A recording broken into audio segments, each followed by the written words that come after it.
તમારે આ 3.5 વીઘામાં ડ્રેગન ફ્રૂટની ખેતી છે તે તેનો ખર્ચો શું થાય છે? અમારે જ્યારે અમે 2020-21ની અંદર વાવ્યું, જ્યારે ડ્રેગન ફ્રૂટનું પ્રોડક્શન મતલબ કે જે બિલ્ડઅપ કર્યું, તો અમને 11 થી 12 લાખનો ખર્ચો થયેલો છે.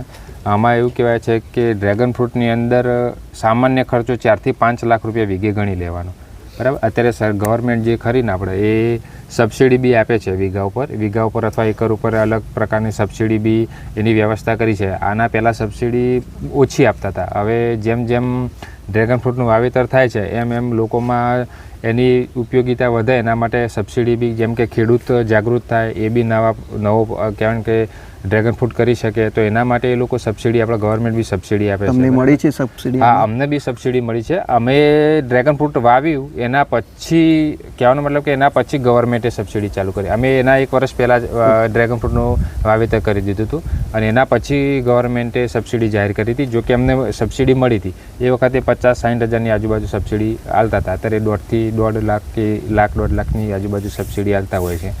એટલે વીઘે તમારે 4 થી 5 લાખનો ખર્ચો, 5 લાખનો અત્યારના પ્રમાણે આપણે જો ગણીએ તો 5 લાખ તો ખર્ચો તમારે ગણી જ લેવાનો.